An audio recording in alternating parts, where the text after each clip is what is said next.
You have a seat and state your full name and spell your last name for the record. Sure. My name is Danica Gorham. My last name is spelled Gorham. Good afternoon. Good afternoon.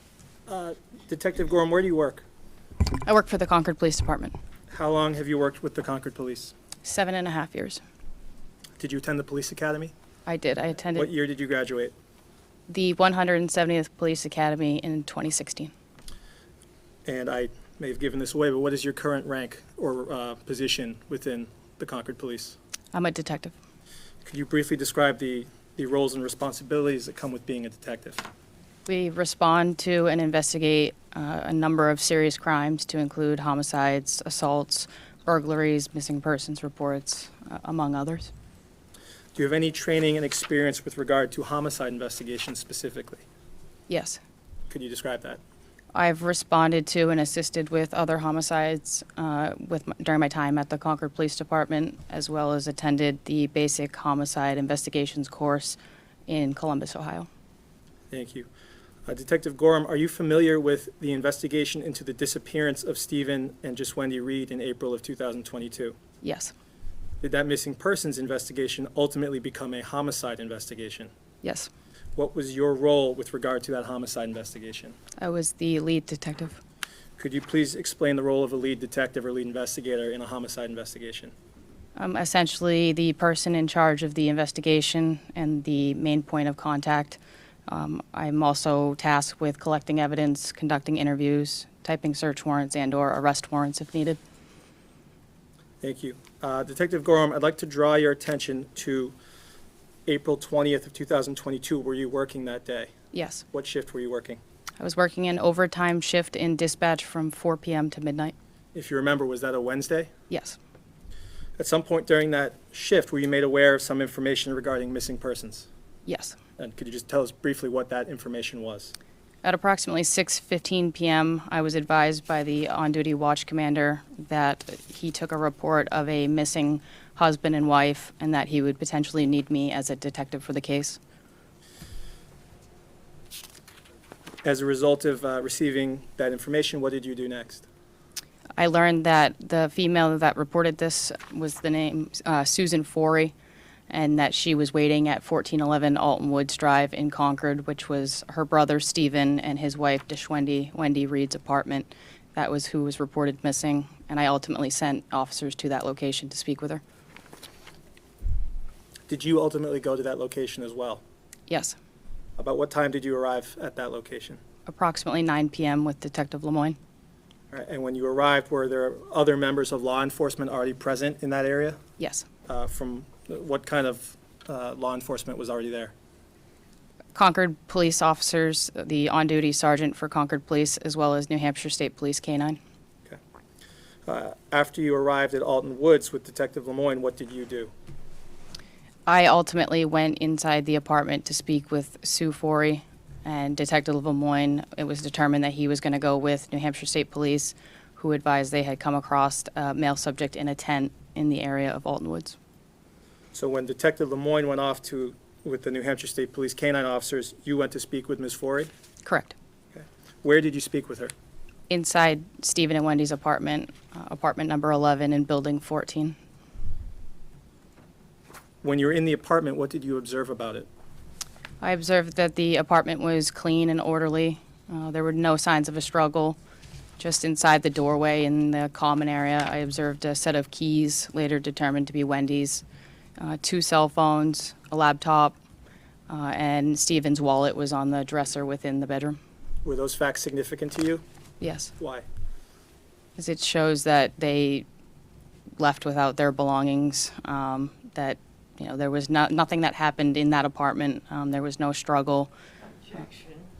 Counsel would approach.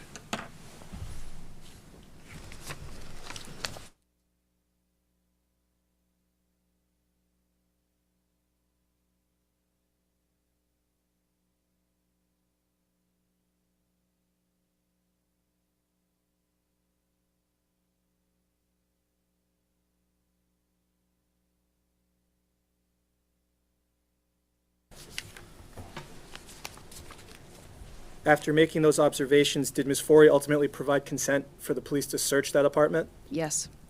And did you in fact search the apartment that night? Yes. And as a result of that search, did you collect certain items? Yes. What did you collect that night? 2 cell phones, a laptop, as well as a receipt or several receipts in the days prior to that night.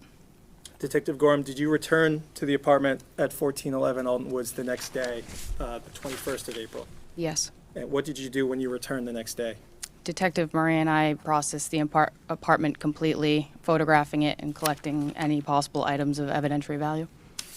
While you were processing that apartment, do you know if there were other law enforcement members engaged in other aspects of the missing persons investigation? Yes. Just generally speaking, what were those people doing? The Special Operations Unit was conducting a line search of the area and the surrounding areas to help locate Stephen and Wendy. Detective Gorham, did anything relevant happen later that day, April 21st, 2022? Yes. And what was the next development then? Upon returning to the police department after processing the apartment at approximately 5 p.m., I learned that one of the 2 cell phones I had collected the night prior did not belong to Stephen Reed, and therefore his cell phone was still missing. And as a result of learning that Stephen Reed's cell phone was missing, did the police obtain some location information related to that phone? Yes. And as a result of obtaining that data, did the Concord Police and other law enforcement members conduct a search? Objection. Meeting. Sustained. What happened as a result of obtaining that data? It was ultimately determined that we would go to the location of that last ping and conduct a search. Who participated in that operation? Several detectives along with New Hampshire State Police and their canines. Did you yourself participate? Yes. About what time of the day did you and those other individuals attempt to go to that location? We wanted to do it while there was still daylight. It was approximately 6 p.m.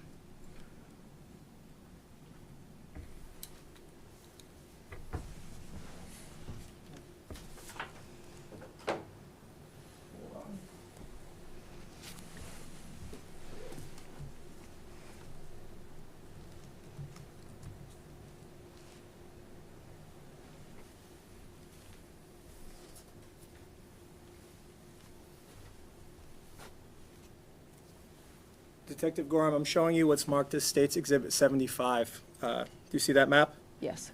Using the map, could you just describe for the jury where you searched and what route you took as part of that search you described? Would you like me to stand up? Yes, please.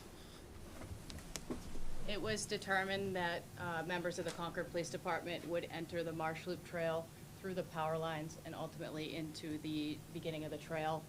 And State Police would go in through the Liberty Utilities site, and we would ultimately meet up at the spot where the phone was pinged.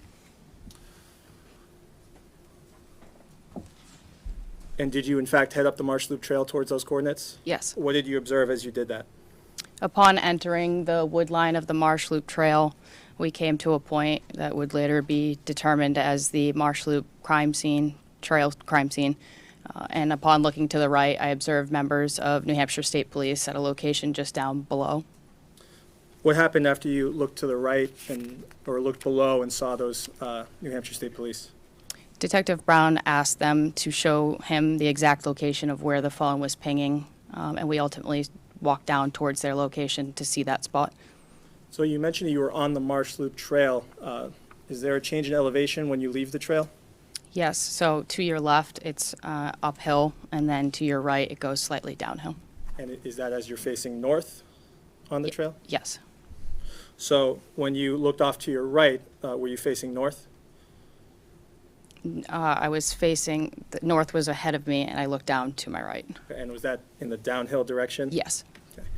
And so you mentioned that you traveled downhill in that direction towards the state troopers. Mhm. When you traveled down there, what happened next? The trooper with his canine advised that his dog was focused on a specific leaf stick pile, and that at the time he wasn't sure why. Did you observe that large pile of sticks and leaves? Yes. What did you observe about it? At the time, it appeared normal, and What moments happened next? moments later, I observed the trooper pull his dog from the pile and yell something to the effect of "head."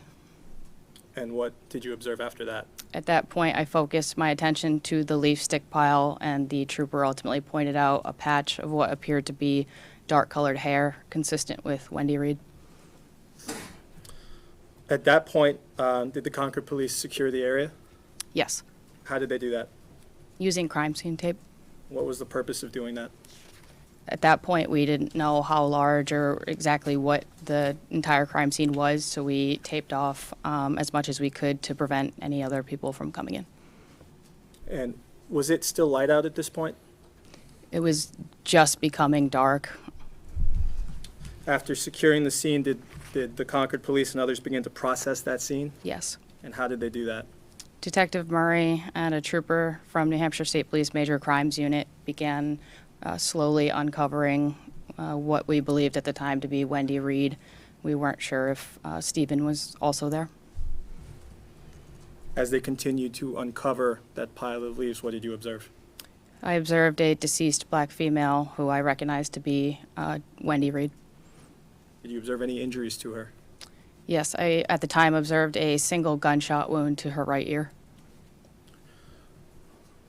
As that scene was continued to be processed, did you observe anything about Wendy's clothing? Yes, so as the bodies were uncovered further, it was ultimately determined that Stephen was partially under Wendy. And I noted that Wendy had a rip in her pants, as well as her jacket was hanging off of her right arm. Did you notice anything about Stephen's clothes? Yes, I noticed that his clothes were bunched up, specifically in the area of his armpits, as if he had been moved or dragged. What type of clothes were Stephen and Wendy wearing? They were dressed for hiking, wearing layers, hiking boots. Did you remain on the scene for some time that night? Yes, The next morning, would that have been Friday, April 22nd? yes, Was an autopsy conducted for Stephen and Wendy Reed? yes, Did you attend that autopsy? yes. And just generally speaking, why, as a police officer, would you attend an autopsy? To take photographs in the event that there were a change in injuries, as well as collect any evidence. Is that standard procedure? Yes, During the autopsy, did you become aware that bullet fragments had been removed from the bodies of both Stephen and Wendy Reed? yes, I'm showing you what's already marked as State's Exhibit 58. Do you recognize what's depicted there? yes. What is that? Bullet fragments removed from Wendy Reed. And were those the fragments that were removed during the autopsy you attended on the 22nd of April? Yes, Were those fragments collected and assigned a property number? yes. What was the property number? 22-2146-PR. I'm showing you another photograph. This is already marked as Exhibit 98. Do you recognize this? Yes. What is shown here? These are small bullet fragments that were removed from Stephen Reed at autopsy. Were those fragments collected into evidence and assigned a property number? Yes. And what number were they given? 22-2129-PR. Did you also collect any other items from the autopsy, such as clothing? Yes. And were those bullet fragments that you mentioned, both from Stephen and from Wendy, were they ultimately sent to the New Hampshire State Police Crime Lab for testing? Yes. Detective Gorham, after discovering, or after the bodies of Stephen and Wendy Reed were discovered, did that missing persons investigation become a homicide investigation? Yes. Did the police establish and maintain a crime scene in the area of the Marsh Loop Trail? Yes. Could you say how long the police maintained that scene before it was released? The scene was held until Saturday, April 23rd, at just before 4 p.m. While that scene was being held, were searches conducted of the trail and the crime scene? Yes. When were those searches conducted? On what days? I believe detectives went out the morning of April 22nd while I was at autopsy. And then I assisted with a search on the morning of Saturday, April 23rd, with other detectives, as well as New Hampshire State Police, Fish and Game. And we conducted a line search of the power lines and the Marsh Loop Trail. By the time that that scene was released on the 23rd, had any evidence been collected from the Marsh Loop Trail crime scene? Yes. Do you know what evidence was collected? A bullet fragment was collected from the Marsh Loop Trail scene, as well as what appeared to be blood on leaves, several clusters of blood mixed in with debris. As the lead detective, were you made aware of the locations at which those items were collected? Yes.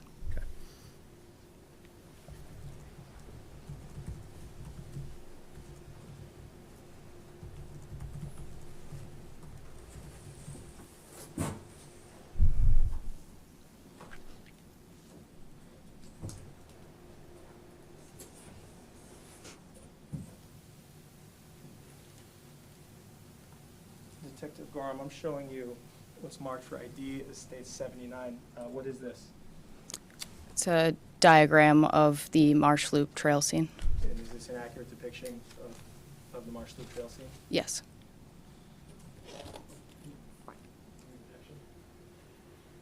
Accurate depiction, just. And is this marked not to scale Yes. because it's a diagram? No objection. Okay, so 79 is full exit.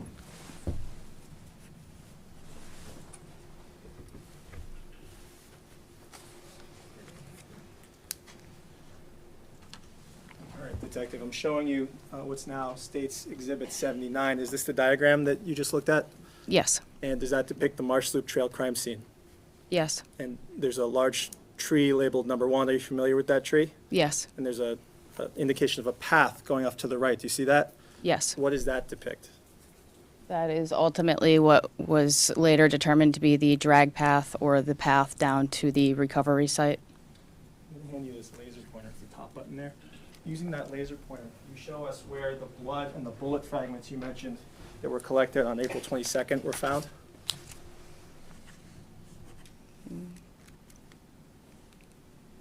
In this general area? And you're indicating an area sort of where that path connects to the main trail. Yes. Thank you. Detective, why wasn't the crime scene at the Marsh Loop Trail held for longer? It took a lot of resources for us to hold that crime scene. And it's ultimately a public hiking trail. We can't hold a scene like that forever.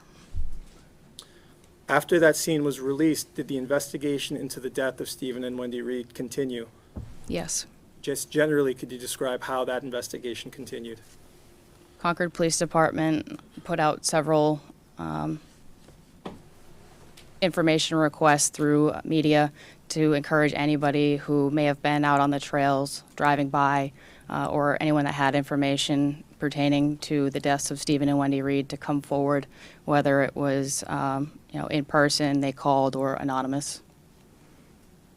Did the Concord Police receive any tips as a result of those requests? Yes, Can you say about how many? over 400. How many of those tips did the Concord Police follow up on? As many as we could, upwards of 100 or hundreds. Did the Attorney General's office also put out public requests for information about the deaths of Stephen and Wendy Reed? Objection. Council approach.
Detective Gorham, did this case attract significant media coverage? Yes, Did that include coverage on the internet? yes,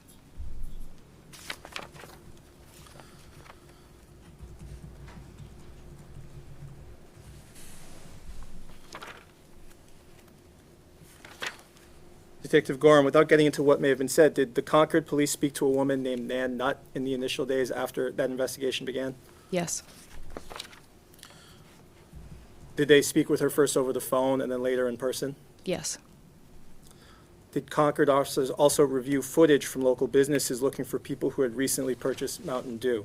yes, And was Detective Garrett Lemoyne one of those officers? yes, Were you made aware of what he found? yes, At some point, were you taken to a place, go back to the map. At some point, Detective, were you shown a location across the clearing underneath the power lines from the Alton Woods complex where there's a large kind of sandy dirt area? And were you taken to a place, into the wood line from there? yes, And were you told that that was the location where, Okay. Sustained is to form. and why were you taken there? I was taken to that area and advised by Detective Lemoyne that that is where he came across a male subject on the night they were reported missing that identified himself as Arthur Kelly. And have you personally visited that site? Yes, Thank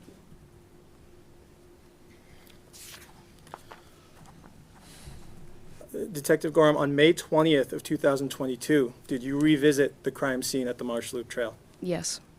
Why did you go there that day? On May 20th, we were bringing the Attorney General's as well as the medical examiner to the crime scene location. While you were out there at the Marsh Loop crime scene, what happened? One of the Attorney Generals advised that he located 2 spent shell casings. After he advised you of that, what happened next?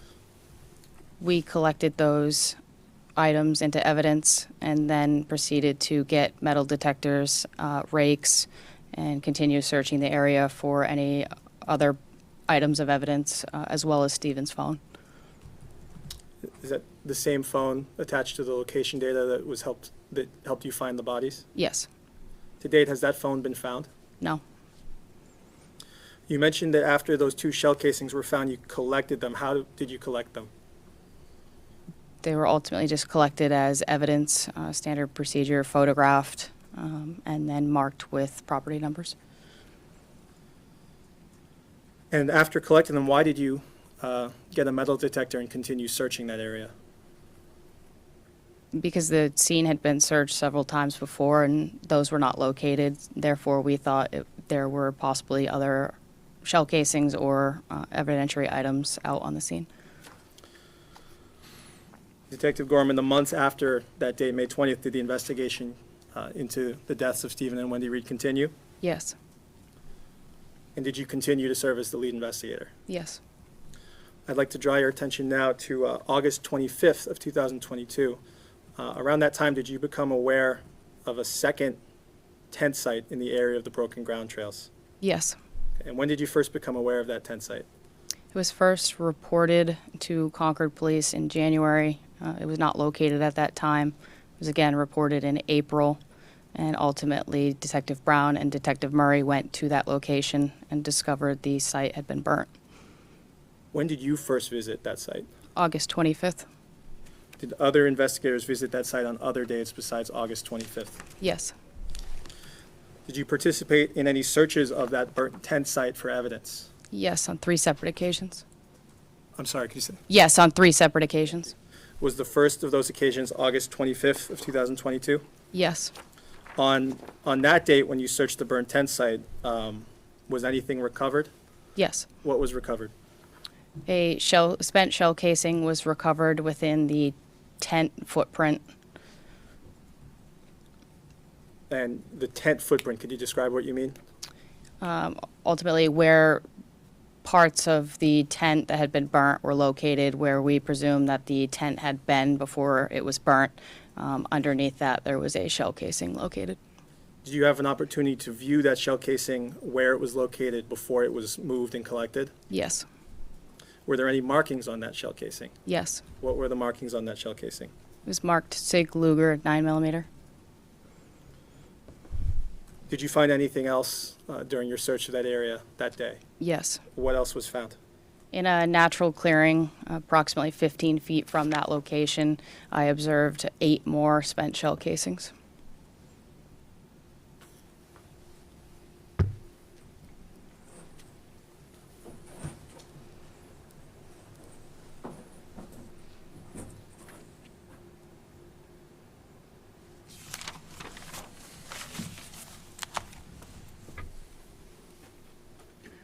Detective, I'm showing you what's already marked as State's Exhibit 80. Is this a diagram of that burnt tent site area? Yes. And using that laser pointer, could you show us where that first shell casing you mentioned was in the footprint of the tent?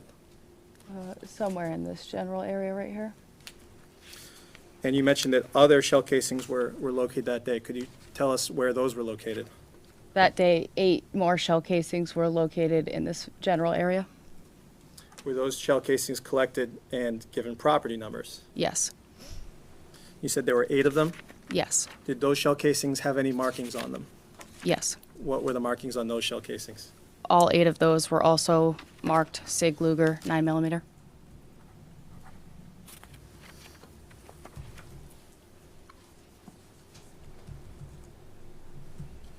Detective Gorham, did you return to the burnt tent site on August 30th? Yes. Why did you return there? We believe that there was possibly other shell casings or other items of evidence out there. Did you in fact search the area on August 30th? Yes. How did you conduct that search? Metal detectors and bare hands. As you searched that area with metal detectors and bare hands, did you find anything? Yes. What did you find? I located approximately 10 more spent shell casings. Where were those located? In the same natural clearing, approximately 15 feet from the tent site in this area. And could you describe with a little bit more detail how you located those shell casings, what the process was? So we had metal detectors out at the scene. They weren't accurate at all times. Occasionally they would beep, occasionally they wouldn't. So ultimately, whenever the metal detector did beep, I used my bare hands and began searching the ground to see what I could locate. Those shell casings that you located that day, how much digging did you have to do to find them? I had to move several items of debris and clear off the area. They were not located in plain view. And how close in location were those shell casings you located that day to the shell casings, to where the shell casings were located on August 25th in the previous search? They were all located in the same general area of the natural clearing, except for the one in the footprint of the tent. Were those casings that you collected on August 30th ultimately collected and given property numbers as well? Yes.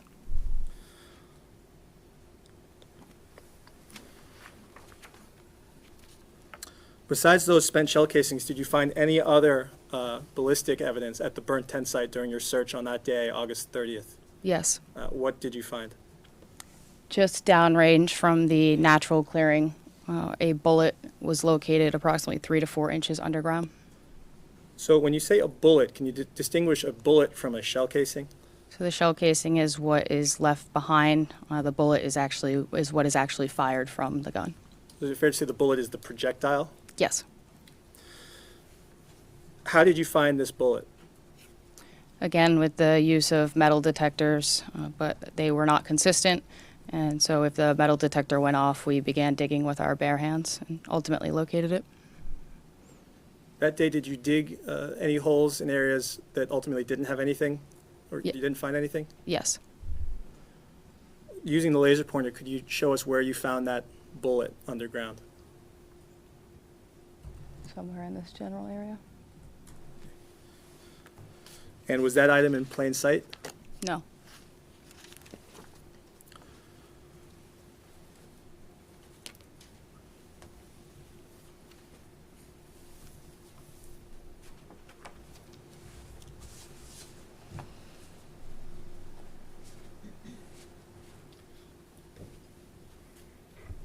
I'm handing you a series of photographs. Can you take a look at these? They're marked for ID as States Exhibits 99 through 103.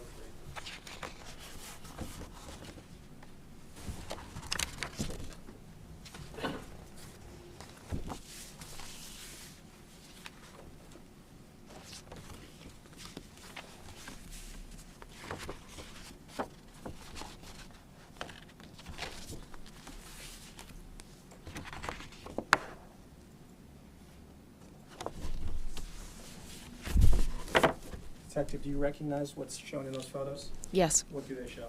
that is the bullet found approximately 3 to 4 inches underground on August 30th. And are these photos just a series of photos showing different stages of the collection of that bullet? Yes, And are these photos a fair and accurate depiction of how you found that bullet that day? yes. Your Honor, at this time I move to strike the ID on Exhibits 99 through 103. I think Attorney Smith just wants to take a look at them. Thank you.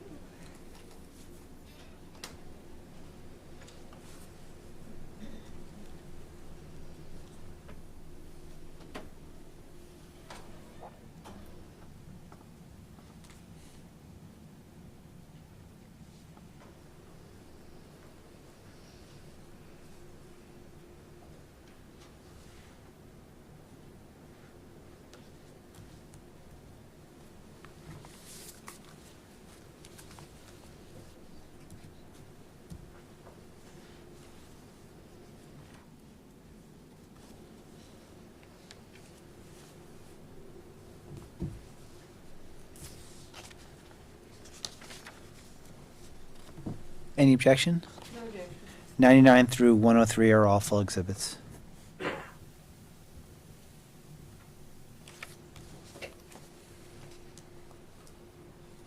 Detective, I'm showing you what's States Exhibit 99. Could you describe for the jury what this shows? This is an overall view of where the bullet was located. The marker, number 12, is where it's ultimately. Is the bullet somewhere in the vicinity of that number 12 marker? Yes, I'm now showing you States Exhibit 100. What is this? a closer view of that same photo. This is now States 101. Could you describe what this is? This is the bullet that was located. Could you point out for the jury where that bullet is in the photo? Thank you. And again, how deep did you have to dig before this was recovered? Approximately 3 to 4 inches. Now showing you Exhibit 102. Could you tell us what that is? A closer image of the bullet recovered. And finally, States 103. What is this? A photo of the bullet in the detective's hand. Detective Gorham, was this bullet collected into evidence and assigned a property number? Yes, What number was it assigned? I would need to refresh my memory. 1 second, please.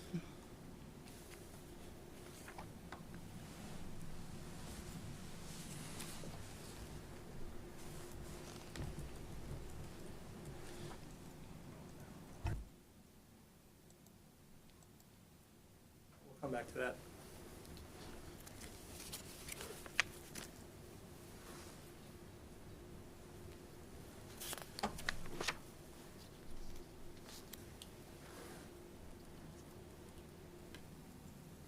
Detective, using this map again, could you show us where that bullet was found?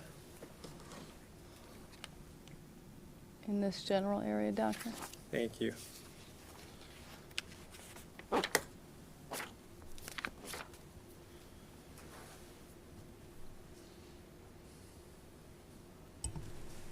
Detective, after searching the burnt tent site on August 30th of 2022, did you search any other areas that day? Yes.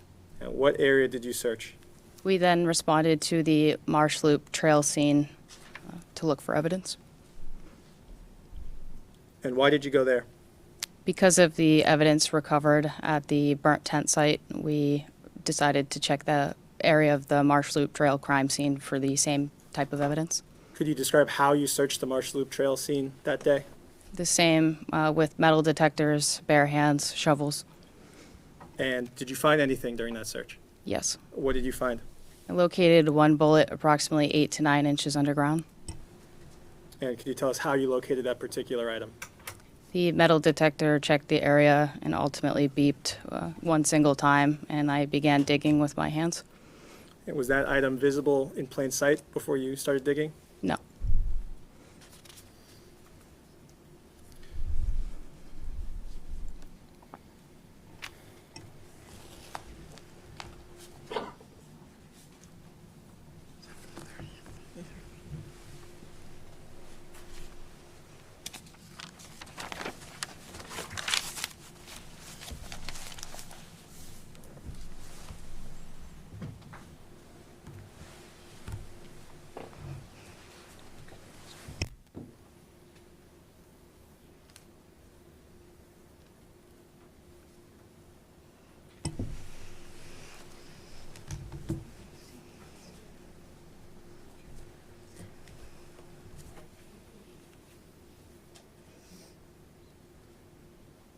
Detective Gorham, I'm handing you what are marked for ID as states 104, 105, 106, and 107. Can you please take a look at those?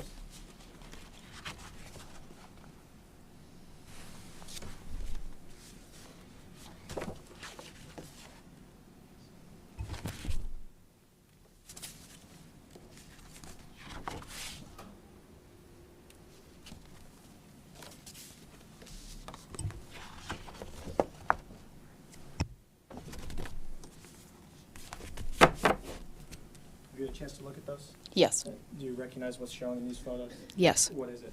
The bullet that I recovered from the Marsh Loop trail scene on August 30th. And the same question, is this a series of views of that same bullet? Yes. Do those views accurately depict how that bullet looked as you found it? Yes. This time I move to strike the ID on 104 through 107. Any objection? No objection. 104 through 107 are all full exhibits.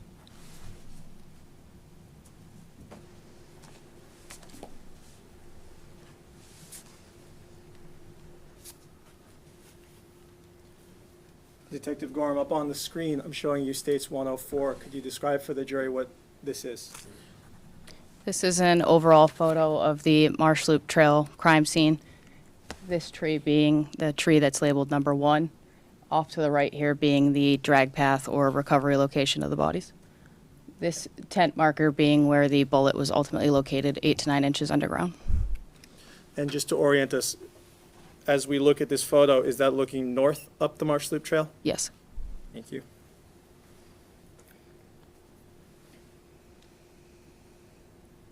I'm showing you states 105. Could you describe what's shown in this picture, please? This is the bullet that was recovered.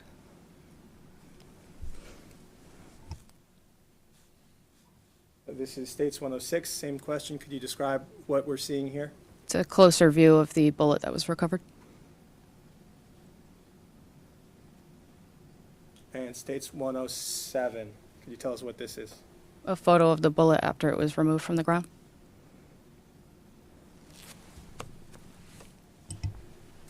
And now I have Exhibit 79 up here again. Could you use the laser pointer and show us where that bullet was found? Generally in this area. Was that sort of in the middle of the trail, closer to the, I guess, the left side as we're looking at it? Yes. Detective Gorham, had that area previously been searched? Yes, several times. Did previous searches of that area include the use of metal detectors? Yes. Did previous searches of that area include the use of canines? Yes.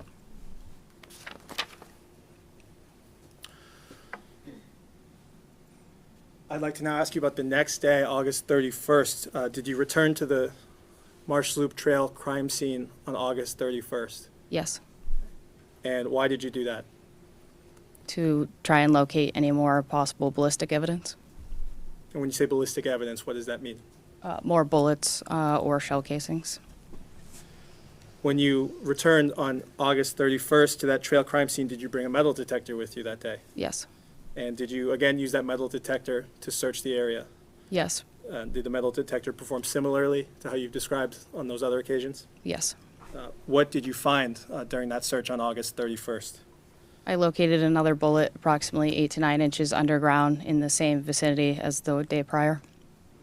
And we'll talk about that bullet. Did you find anything else? Yes, I located a second bullet approximately 8 to 9 inches underground in the same vicinity as the other two. So just so we're clear, on August 30th, did you locate a bullet? One bullet, yes, Where was that located? on the Marsh Loop Trail crime scene.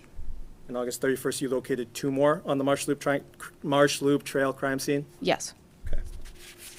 And again, could you just, again, describe how you conducted this search on August 31st? With metal detectors, if the metal detector beeped or went off in the area, I began digging with my hands. Were either of those two bullets you found on August 31st found in plain sight? No.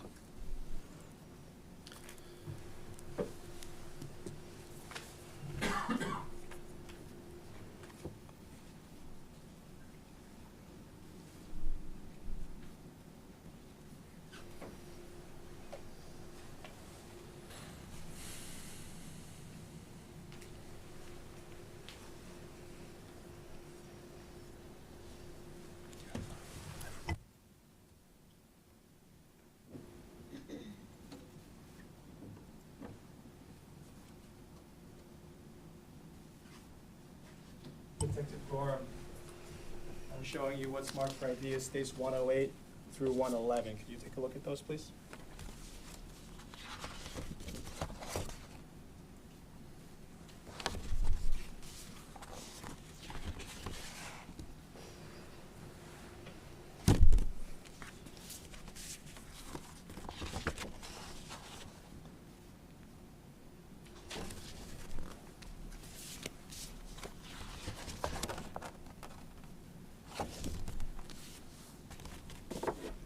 Thank you. What did those photos show? It's a series of photographs that show the bullet recovered The bullet recovered on that day at the Marsh Loop Trail crime scene? on August 31st. And do these photos accurately depict how you viewed that bullet as it was found on that day? Yes. Move to introduce your Honor, full exhibits. No objection. 108, 109, 110, 111 are all full exhibits.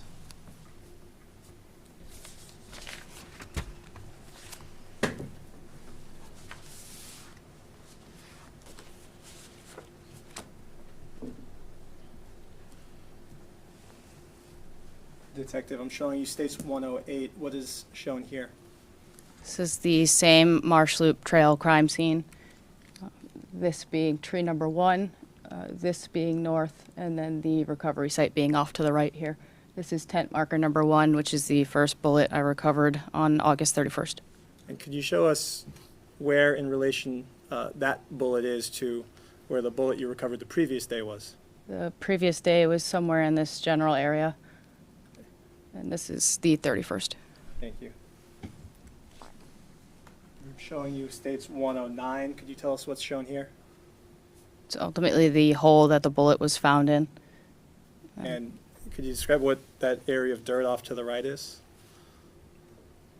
This is the dirt that was removed from the hole. Is that from digging on that day? Yes. I'm showing you states 110. What is shown here? This is a tape measure just showing the depth of the hole that we dug.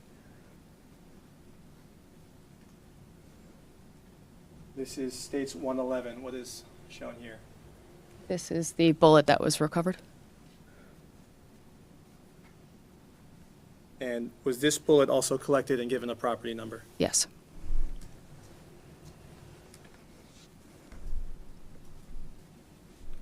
And Detective Gorham, you mentioned finding a second bullet at the Marsh Loop Trail crime scene on August 31st. Is that right? Yes. Where was that bullet located in relation to the first? In close proximity.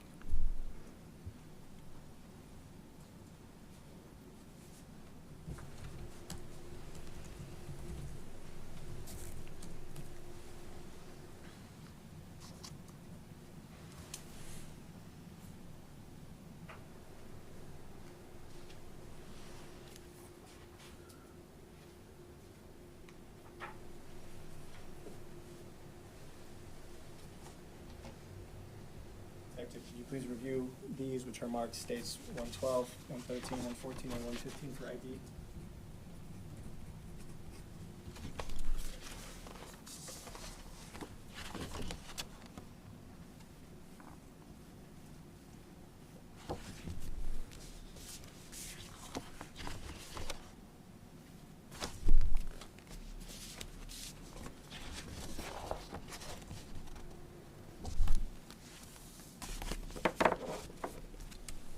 Detective, what do these photos show? It's a series of photographs documenting the second bullet that was located. Is it fair and accurate depiction of how that second bullet appeared when you viewed it? Yes. I move to strike the IDs on 112 through 115. No objection. 112 through 115 are all full exhibits.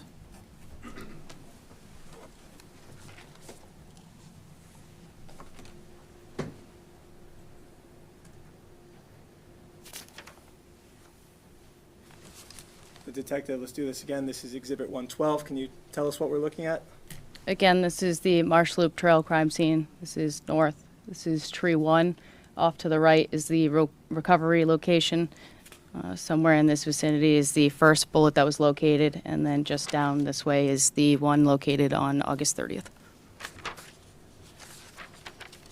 This is States 113. Can you tell us what's shown here? This is just a closer photo of the bullet that was recovered, all this dirt being what was removed from the hole. And there's a tent placard number 3 up in the corner. What's that? I believe it was just a marker that was placed off to the side. This is Exhibit 114. Could you tell us what we're looking at? This right here is the bullet that was recovered. And finally, States 115. What is this? Again, a closer look at the bullet that was recovered. And was this bullet also collected and assigned a property number? Yes. And Detective, off the top of your head, are you able to remember the property numbers for any of these bullets that we've discussed that you found at the burnt tent site or on the Marsh Loop Trail on those 2 days? Off the top of my head, no. Would looking at your report refresh your recollection? Yes. Or a report?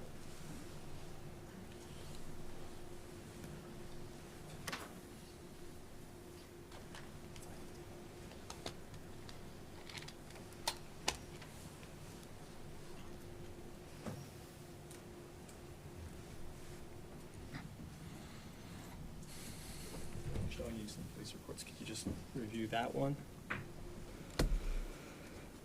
And then let me know when you've done.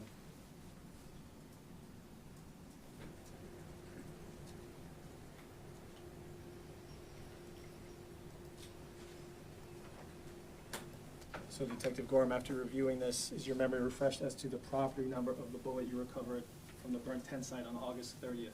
Yes. And what's the property number? The bullet is 4522. And then sorry. And after reviewing that, is your memory refreshed as to the property number assigned to the bullet recovered from the Marsh Loop Trail on August 30th? Yes. What is that? 4524. Ron, may we approve? Yes.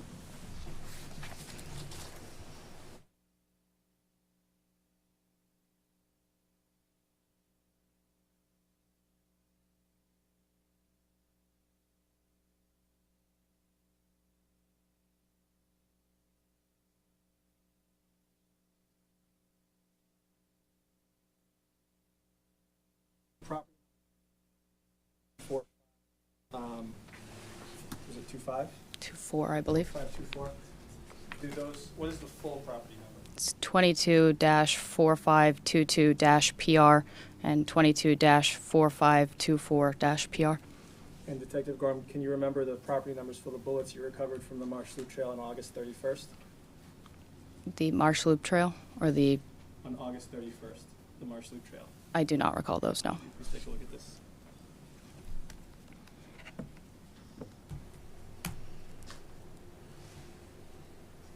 And after reviewing that, is your recollection refreshed? Yes. So what were the property numbers, the full property numbers assigned to those 2 bullets you found on the Marsh Loop Trail on August 31st? 22-4544-PR and 22-4545-PR. So for all of those bullets that you found, were those collected and eventually sent to the New Hampshire State Police Crime Lab? Yes.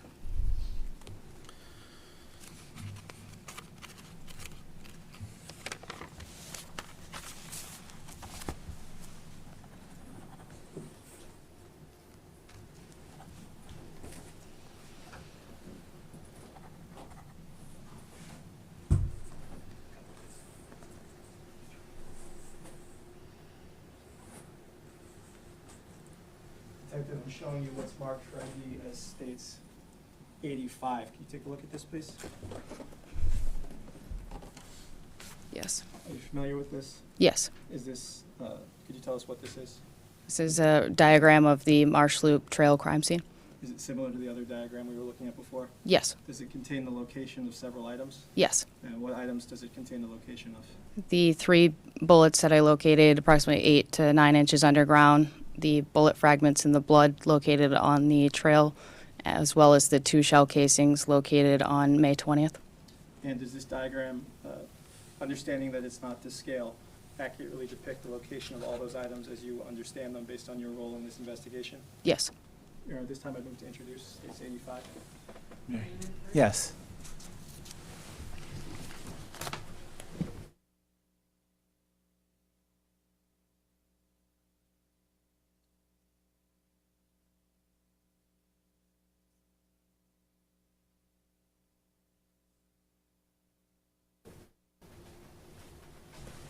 Does this diagram show the approximate locations of all these items? Yes. With that caveat, 85 is full exhibit.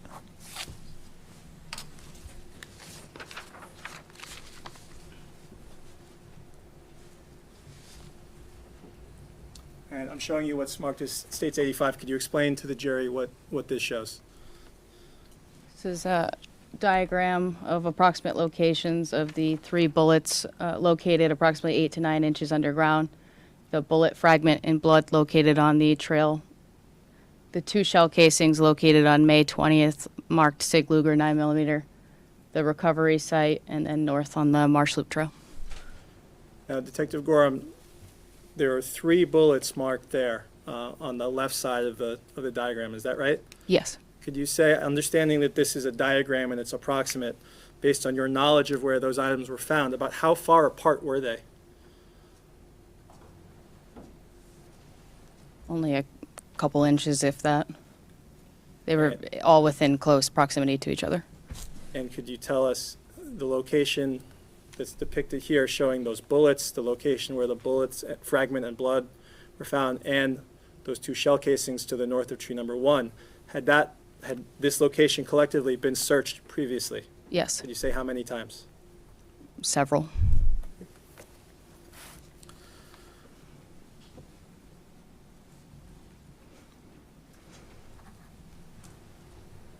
All right, Detective, I'd like to transition at this point. At some point in the investigation of the deaths of Stephen and Wendy Reed, did you review video from the Shaw's Supermarket on DeMonte Drive near Loudon Road?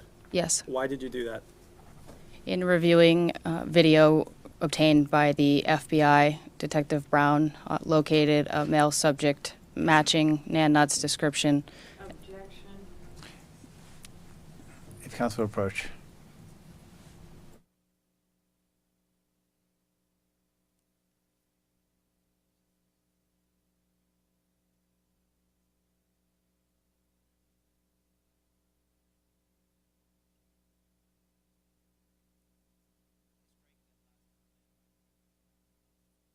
Deliberations in the case. Detective Gorham, you mentioned you reviewed some video from the Shaw's near Loudon Road. Yes. Had Detective Wade Brown also reviewed some video from that location? Yes. Did he make you aware of what he saw in that review? Yes. And based on his review, did you then go to review further footage from Shaw's? Yes. And what days did you review footage from? That particular day I started with April 18th, 2022. Did you ultimately review footage from not only April 18th, but also other days? Yes. And just for clarity, I'm talking about the Shaw's on Loudon Road. Is that right? At the corner of Loudon and Diamante, yes. Is there another Shaw's in the city of Concord, New Hampshire? There is. Where is that one located? Fort Eddy Road. How far away is that from the Shaw's near Loudon Road? You have to drive to it. It's a distance. So I'm showing you State's Exhibit 75. Can you show us where Shaw's is here? Right here. Thank you. And is that just off Loudon Road? Yes. Is that the Shaw's that you reviewed video from? Yes. How many entrances does that Shaw's have? 2 main entrances.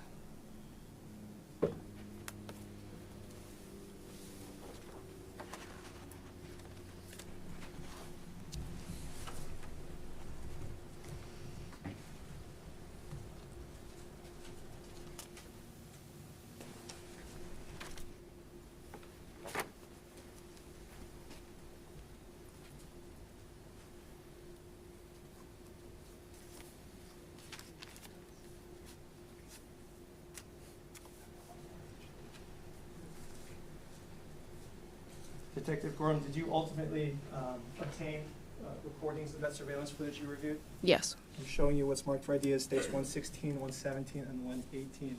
Do you recognize those? Yes. What are they?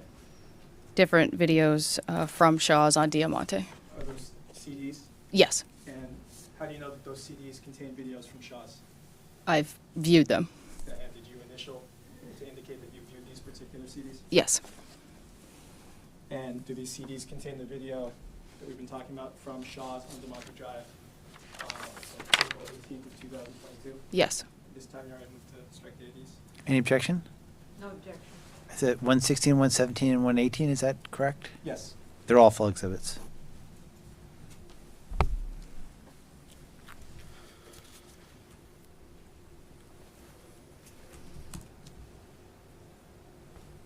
So Detective Gorham, before I start, what is this? I'm showing you what states Exhibit 116. What is shown here? This is a still image of one of the exits near self-checkout at Shaw's on Diamante Drive. And is there a timestamp on this image? Yes. And what does that timestamp say? 4/18/2022 at 2:28 p.m.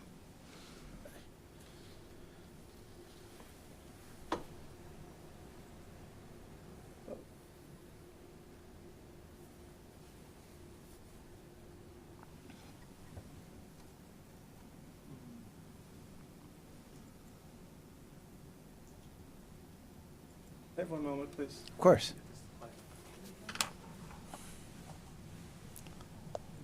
We have one too. Hold on one second. Let me just pull that up a different way.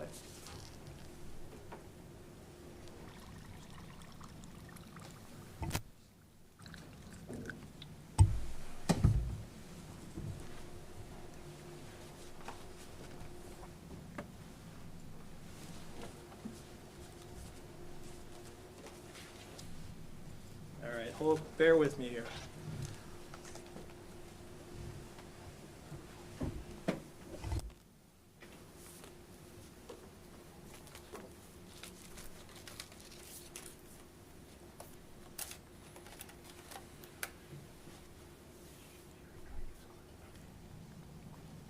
Yes.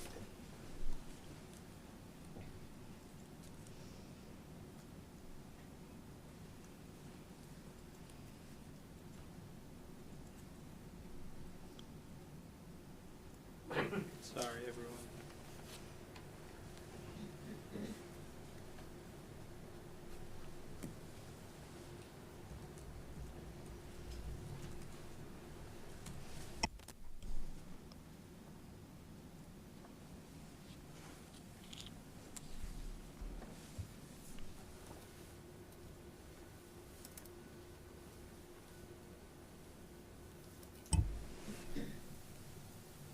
All right. Sorry about that.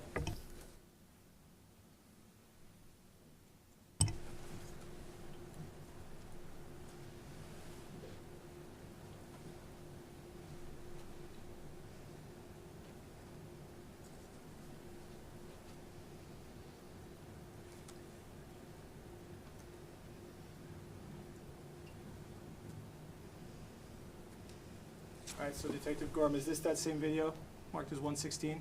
Yes. This from the front door of Shaw's on Damani Drive? One of the exits, yes.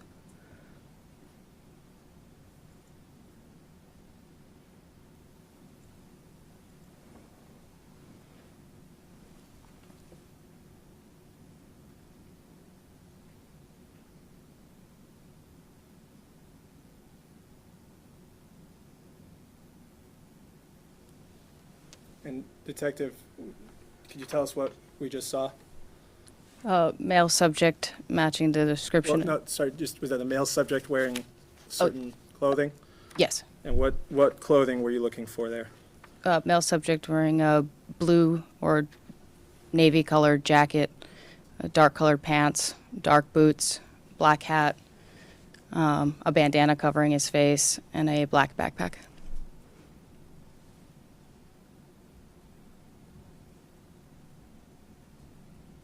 Play that one more time.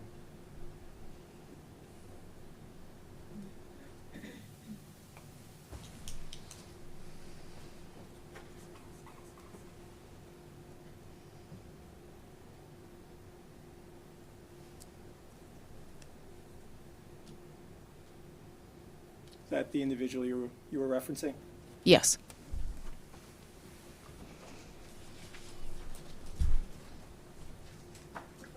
Sorry.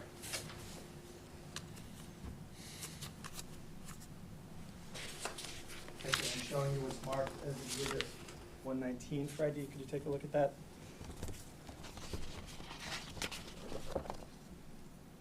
And what do you recognize that as? It's a still image of the male we just witnessed in that video. Is that still image taken from that video? Yes. And at this time, I move to strike the ID.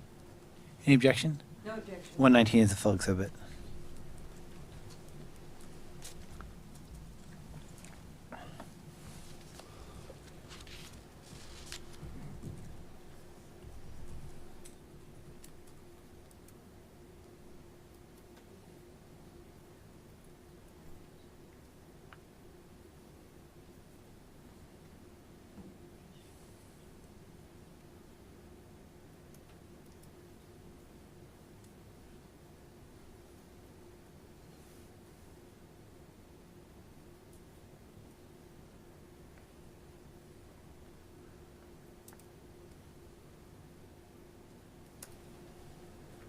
And I'm showing you states 119. Could you describe what this individual is wearing? A black hat, a blue bandana, a blue navy colored jacket, black pants, black boots which aren't shown, a black backpack carrying plastic brown shopping bags that appear to have items in them. Did the video that you reviewed from Shaw's that day show this individual wearing those items purchasing anything? Yes.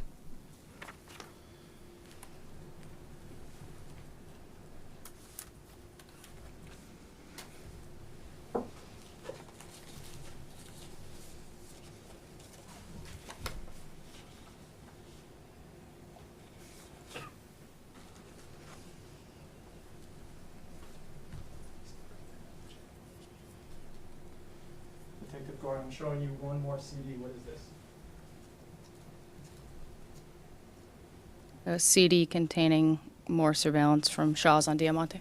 And does this CD contain surveillance footage showing the checkout area? Yes. Thank you. Time to move to strike the ID, 274. 274. Any objection? No objection. 274 is the full exhibit.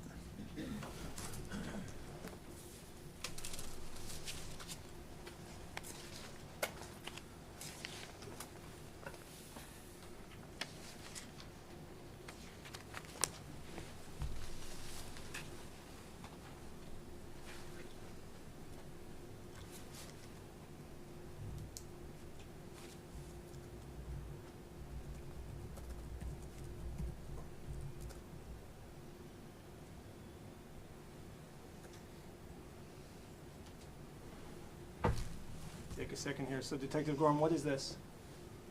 I'm Uh, showing you what states 274. What do you see there? This is a still image from 4/18/2022 at 2:27 p.m. showing the same male from the last video utilizing self-checkout at Shaw's. Is this 227 time just prior to the video we just watched? A minute prior, yes.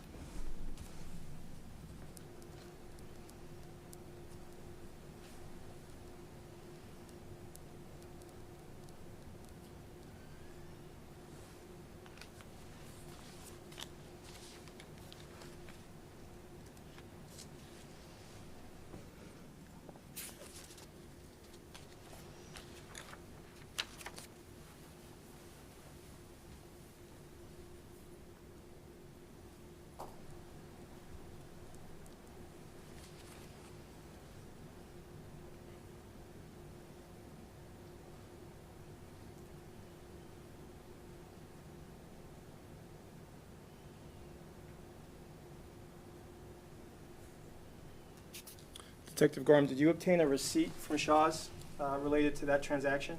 Yes.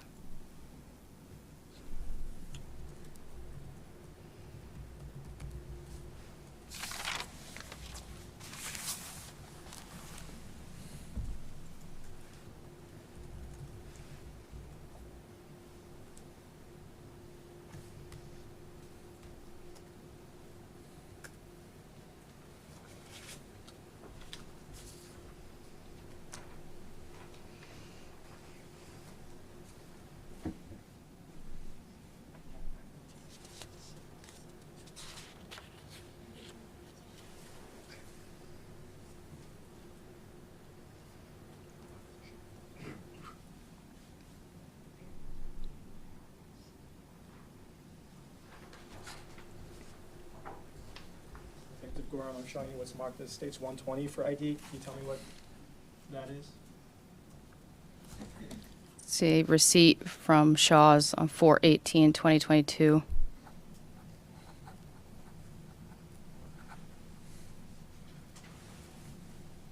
Is this the receipt for that transaction we just saw? Yes, Again, is this the receipt you obtained from Shaw's? yes.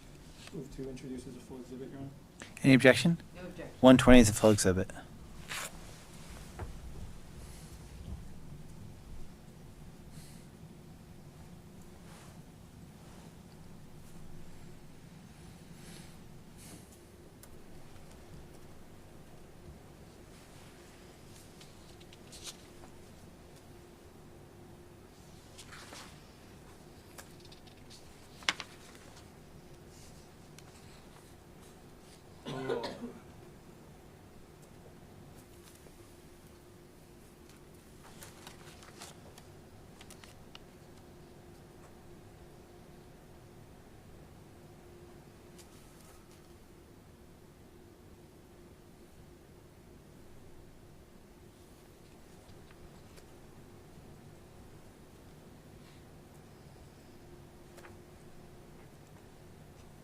Your Honor, I would say this might be a good place to stop, given my I technical I understand. difficulties. I understand. These things happen, Thanks. especially when we're getting close to the end of the day or a break. It's a logical time rather than having you wait while we do this. We will resume tomorrow at 10 o'clock in the morning. We'll go 10 to 4, and I think that's the schedule we'll be following for the rest of the week from Wednesday, Thursday, Friday of this week. Please remember my instructions. You can't talk to each other about the case or anybody else. You can't do any independent research, look anything up on the internet. If your travels take you up Loudon Road, no issues, but don't go back to any of the sites we visited for the purposes of doing your own research. And I should also say there's no problem if you want to shop in the Shaw's or the Walmart. That's also not a problem, but don't go there for doing your own research in this case. Again, thank you all for your patience. Thank you for coming in early this morning so we could have a 9 o'clock start. I think we're all mindful of trying to keep the case moving forward, so I appreciate you all doing that. We'll see you back tomorrow for a 10 o'clock start.